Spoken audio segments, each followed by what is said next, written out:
First Valentine's. It had to be perfect. This was not only her first Valentine's Day where she had a boyfriend, but it was Esher's first experience of the celebration too.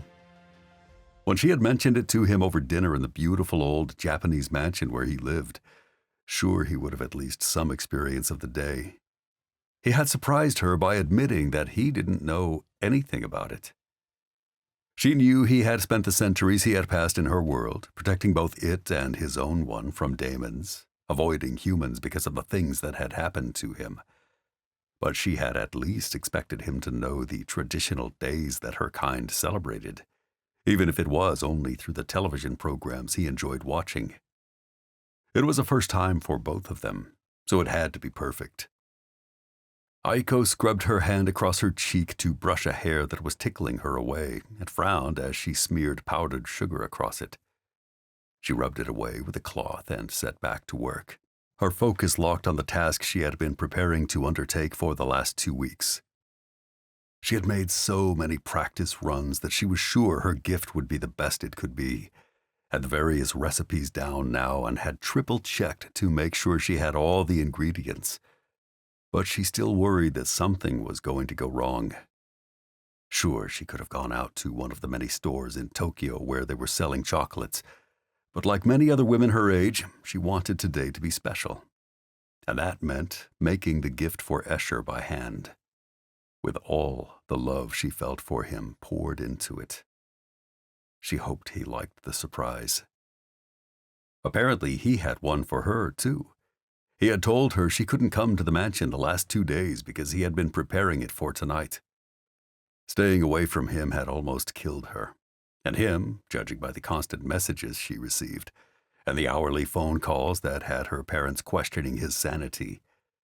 But now that she was drawing close to the time she could see him again, excitement was mounting inside her, and she couldn't stop herself from swaying to the J-Rock song that filled her family's small kitchen. She had the place to herself this afternoon, and she needed it. Every surface of the kitchen was covered in chocolate molds, bags of ingredients, used and clean mixing bowls, and every tool she had been able to afford to help her with her task. Making chocolates for a normal man would have been a daunting enough prospect. Making chocolates for a Greek god who was liable to lose control if she messed things up was terrifying. She had been careful to avoid the ingredients she knew might make him volatile, picking white chocolate over the usual dark variety. His brothers had been sketchy on how badly any amount of caffeine might affect him, so she had avoided it entirely. Having seen how carefully they all avoided drugs and alcohol, and the stories they had told of what had happened whenever one of them had accidentally taken either of those things, or on purpose in Valen's case, she was determined not to mess this up. It was meant to be a special night, one to remember. And not because Esher had gone off the deep end and leveled half of Tokyo. Aiko walked to the refrigerator and tested the bowl of strawberry ganache. It was firm to the touch. Perfect. She took the bowl out and carefully rolled pieces of it into small balls, setting each aside on a tray. When it was full, she pulled the white chocolate she had painstakingly tempered towards her, and gently covered each truffle with it. The coldness of the ganache helped the chocolate stick in a nice thick layer.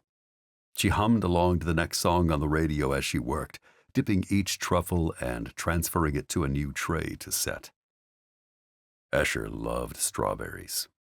It had been hard to find a recipe for the strawberry and white chocolate ganache, but she knew it would be worth it. If there was ever a man who would appreciate the extra effort she had gone to for him, it was Esher. He was sure to overreact, and she secretly wanted him to. She loved it when he held her close and wouldn't let go of her, when they would cuddle on the sofa or on a covered walkway that ran around the courtyard garden of the mansion. She loved it when he didn't want to let her out of arm's reach and kept finding excuses to kiss her. As she prepared the finishing touches, her mind wandered to what he was doing.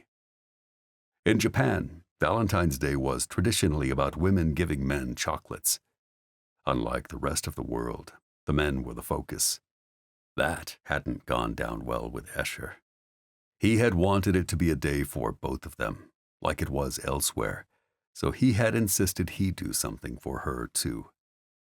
She couldn't wait to see what he had prepared. She twisted the end of the piping bag, forcing the white chocolate she had colored pink down into the end, and snipped the tip off with a pair of scissors. She fell quiet and still as she leaned over the set truffles. A slow breath, and she started, moving the piping bag back and forth at a diagonal to create a zigzag of pink on top of each white truffle. Her hands shook, and she breathed slowly as she tried to keep them steady, and tried to apply just the right amount of pressure to the piping bag to avoid the disaster that had happened on her first piping attempt. Test runs were definitely a good thing. Although her parents and friends hadn't complained about having to eat chocolates with an added pink layer over the white one. It had inspired her to make the other chocolates she had created using the molds, pink heart-shaped ones that had a caramel filling. When the truffles were finished, she cleaned the kitchen while they set, washing the bowls and wiping down the surfaces. She had just finished boxing up the chocolates, placing them into a nest of red paper inside a cream box, when arms wrapped around her from behind. She yelped. Esher murmured against her throat, "Damn, I missed you." She giggled as he peppered it with kisses. "You were not supposed to come for another 2 hours. I couldn't wait any longer. He turned her to face him, his blue eyes sincere as they searched hers. "Forgive me," as if she could ever be angry to see him. She nodded, tiptoed, and brushed her fingers through his hair, sweeping the longer black strands back out of his face and running her palm over the shorter hair around the sides and back. You had it cut." It was shorter on the sides and back than before, freshly shaven if she had to guess. Valen did it. I wanted to look my best. He stepped back to hold her at arm's length and looked her over, a pained expression twisting his handsome face as he took in her black stockings, pleated purple skirts, and black woolen sweater. "Fuck, you look beautiful." He always said that. She could wear workout clothes and she was beautiful according to him. He looked like a man starved as he pulled her back to him, not really giving her a chance to appreciate how good he looked in black slacks and the crisp black shirt he had tucked into them. He dipped his head and claimed her lips in a hard kiss that left her in little doubt of how much he had missed her. She leaned into it, got swept up in it as the ache that had been inside her heart for the last 2 days disappeared. "Ready?" He breathed against her lips between kisses. "Wait." She pressed her palms against his chest and leaned back, and he reluctantly loosened his hold on her. "I need your present." He tried to peer past her to see it as she gathered the box against her. "What did you buy?" "I didn't buy it."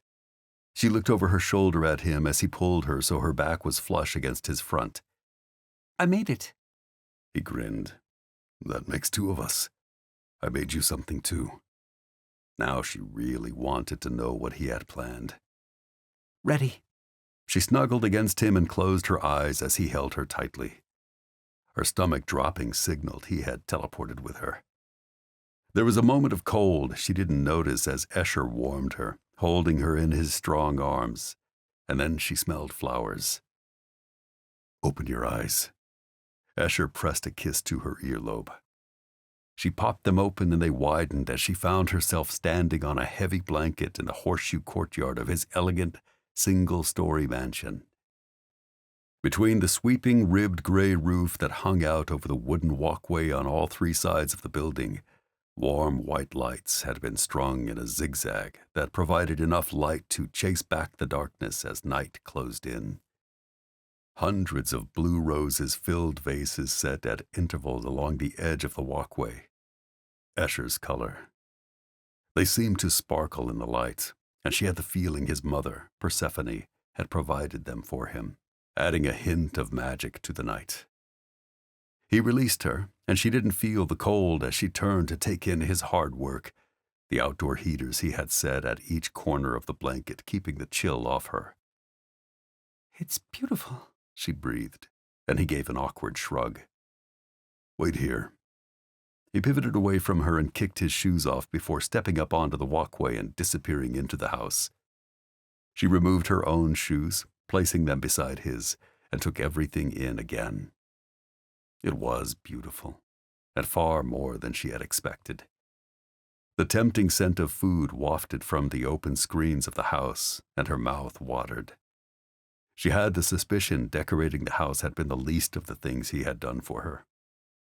He emerged, a long tray balanced in his arms, laden with pots and dishes. When he noticed her looking, he paused at the top step of the walkway and cast another awkward look over the tray, a hint of color climbing his cheeks. I made dinner. All your favorites. She loved food and had a list of favorites as long as her arm. She knew Esher, rather than focusing on a few of her favorites. He had probably made all of them. He must have been cooking and preparing the dinner from the moment he had made her leave. He set all the dishes out on the blanket and sat down, and she settled on the cushion beside him. He looped his arm around her and tugged her close to him, and she sank into his side, savoring the heat of him and how good it felt to be back in his arms. I made dessert. She offered the white box. He took it, set it on his lap, and tugged the red ribbon open. What is it? What do you think? This is Japan. It's Valentine's Day. I made you chocolates. He frowned at that. But chocolate? You know I can't. He fell silent as he opened the box and peered inside, and a slow smile curled his wicked lips, the light that filled his eyes making her want to kiss him as he looked from the chocolates to her. I can eat these? She nodded. These are white chocolate, with a strawberry truffle center, and the hearts are white chocolate with caramel inside. Karis says it should be fine. Esher grinned, swept her into his arms, and kissed her. I had been planning to have you for dessert, but now I want to taste these. He kissed down her neck, and she shivered as heat rolled through her. It must have taken you a long time to make them. He didn't know the half of it, but even if it had taken 3 times as many practice runs and 10 times as long, she would have been happy doing it, just to have this. She smiled as he lavished her with kisses, as he murmured sweet things against her skin, telling her how much he had missed her and how much he loved her. Dinner is getting cold, she whispered, not really wanting him to stop. She didn't want his effort to go to waste, though. He grumbled as he pulled back. Dinner first, and then I'll feed you the chocolates. She stroked her fingers down his chest and looked up into his bright blue eyes. And then we'll have dessert. That light in his eyes grew wicked. I like the sound of that. Aiko didn't just like the sound of it. She loved the sound of it, just as she loved him. Happy Valentine's Day, Esher. He pulled her to him and kissed her softly, a kiss that stirred heat in her veins, that had her forgetting all about dinner and chocolates and wanting to skip straight to dessert. Be my Valentines, Aiko, he murmured against her lips. Always, she whispered, and tunneled her fingers into his hair to hold him to her. Always.